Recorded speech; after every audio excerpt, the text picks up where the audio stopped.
Bonjour à tous et bienvenue dans cette nouvelle vidéo de test de produit avec aujourd'hui un autre casque de chez JBL. Alors pour les plus anciens d'entre vous, vous vous rappelez qu'il y a environ quelques mois de ça, je vous avais fait une vidéo de présentation du JBL Tune 600. Et bien aujourd'hui voici son petit frère, le JBL Tune 660 qui est sorti l'année dernière il me semble. Et vous allez voir que franchement j'avais dit pas mal de choses qui étaient assez erronées sur lui et pourtant je peux vous assurer ce casque est très intéressant. Et aujourd'hui on va faire un petit tour du propriétaire et je vais vous dire ce que je pense de ce casque.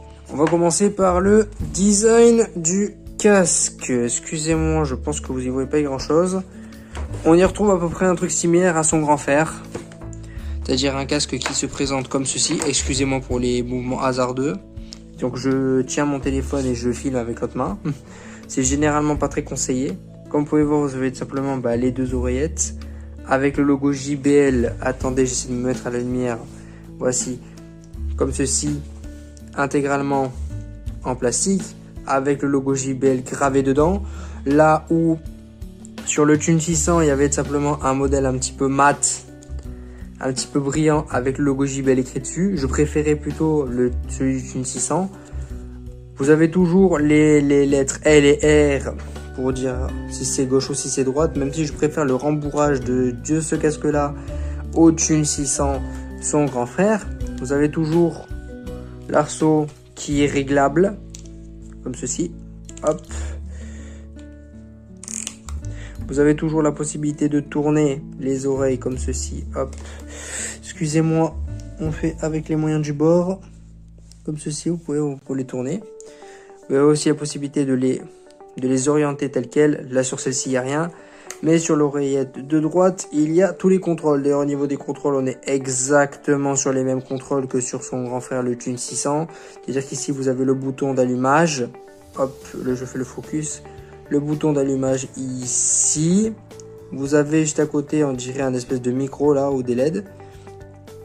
Les LED, elles sont là. Vous avez ici un bouton pour la réduction de bruit. Vous avez l'entrée jack 2,5 mm. Et vous avez ici le panel de commande. Comme vous pouvez voir, ils ne sont pas foulés au niveau du design, mais je vais te dire, ils prennent un truc qui fonctionne bien. La différence va se situer au niveau de l'arrière lorsqu'on va ouvrir l'oreillette droite. Comme vous pouvez le voir ici, il y a un port USB type C. Là où sur l'ancien modèle, il y avait du micro USB. Je préfère vachement avoir de l'USB type C déjà parce que c'est un casque un petit peu plus récent et surtout parce que un câble pour recharger tous vos appareils, je pense même à vous apprendre si je vous dis que c'est génial. D'ailleurs, pendant qu'on est sur l'USB type C, j'ai envie de faire un petit hors-sujet au niveau de cette vidéo, mais je sais pas si vous avez vu la nouvelle loi qui va rentrer en vigueur en 2024 votée par le Parlement européen, demandant l'obligation aux marques de fournir un port USB type C sur leurs produits. Moi personnellement, je le dis en toute honnêteté, je suis pour parce que ça permet juste d'avoir un seul câble. Un seul, n'importe lequel, par exemple celui-ci, et vous pouvez tout recharger avec votre téléphone, votre tablette, votre ordinateur. C'est incroyable.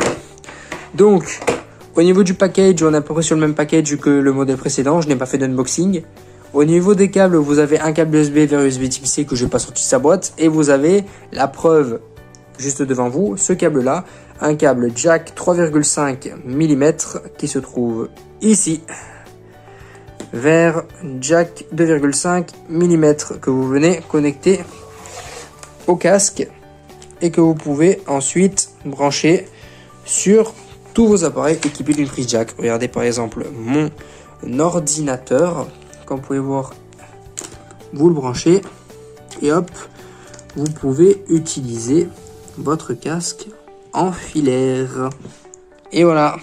Donc on va passer maintenant à une autre partie qui va être consacrée à l'intérieur du casque. Alors à l'intérieur de ce casque, vous avez exactement ou presque les mêmes éléments que son modèle précédent, que son grand frère, le Tune 600, c'est-à-dire exactement les mêmes dimensions, exactement le même poids, toujours 273 grammes et toujours la même batterie de 610 mAh. Sauf que là, JBL, ils sont peut-être un petit peu vus, ils ont peut-être mis la barre un peu trop haute en promettant 44 heures d'autonomie. Moi perso, je le dis, je crois pas qu'on y sera. J'ai pas réellement mesuré l'autonomie, mais je crois pas qu'on soit réellement en 44 heures annoncées. Je pense qu'on doit plus être aux alentours de 20, 22, 23, 23 heures peut-être. Mais en vrai, je trouve ça déjà énorme d'avoir 23 heures d'autonomie dans un casque avec exactement la même batterie que son modèle précédent. Et pour recharger le casque, comptez environ 2 heures. Il y a des petites améliorations, comme notamment le fait qu'on passe d'un Bluetooth 4.1 pour son modèle précédent au Bluetooth 5. Low latency. Ouh, bah tiens, ça c'était un défaut que j'avais soupçonné à son ancien modèle, même si je l'avais pas dit dans la vidéo, mais ce casque, je vous l'avais très clairement pas recommandé si vous êtes un gros joueur. Là, vous pouvez essayer. J'ai déjà fait le test et j'ai remarqué qu'il n'y avait pas énormément de latence. Preuve que le Bluetooth 5, c'est vraiment un Bluetooth qui révolutionne un petit peu puisque il permet de réduire la latence tout en restant assez efficient en termes d'énergie.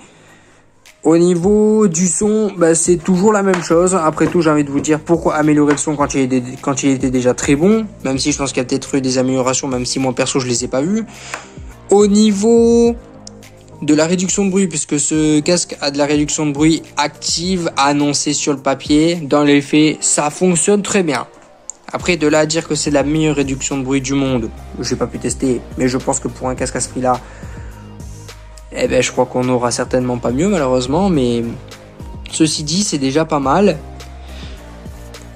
Au niveau de la recharge, maintenant, c'est une recharge en USB Type-C comme je vous l'ai mentionné tout à l'heure. L'emplacement du port USB Type-C fait que, comme sur son grand frère, il n'est pas possible d'utiliser le casque en le branchant. De toute manière, même si vous arrivez à le mettre sur vos oreilles, vous allez voir le casque qui ne démarrera pas.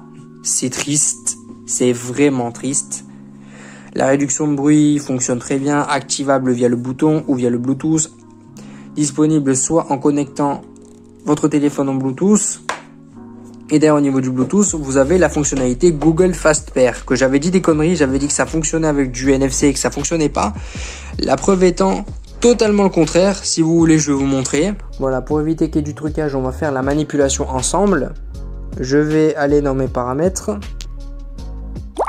Ensuite, je vais aller dans mes paramètres Bluetooth.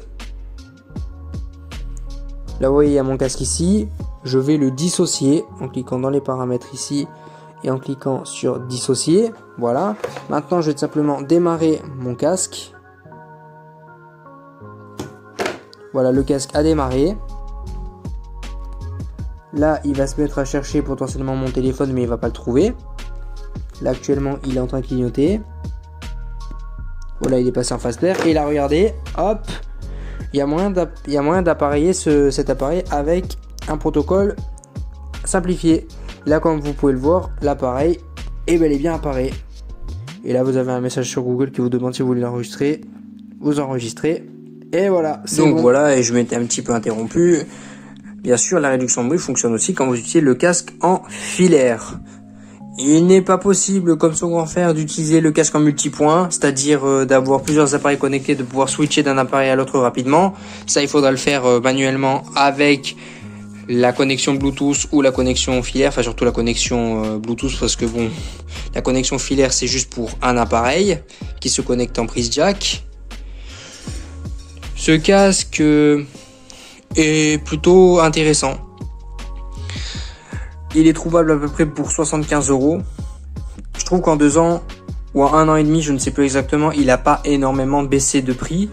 Mais moi, je l'avais chopé en promo chez Electrodépôt parce que j'avais eu un petit problème avec mon Thune 600. Du coup, ils m'ont remboursé en fait le montant de mon casque en bon d'achat, ce qui fait que j'ai absolument rien payé. Mais c'est un excellent casque. Si vous trouvez le Thune 600 moins cher, n'hésitez pas à le prendre. Vous serez pas déçus. Mais si vous avez un petit peu d'argent à mettre de côté, le Thune 600 est vraiment intéressant lui aussi. Voilà, c'est tout ce que j'avais besoin de vous dire sur ce casque. N'hésitez pas à vous abonner si cette vidéo vous a plu et de mettre le petit pouce bleu qui va bien. N'hésitez pas à nous donner votre avis en commentaire si vous avez connu ce produit et si vous l'avez chez vous.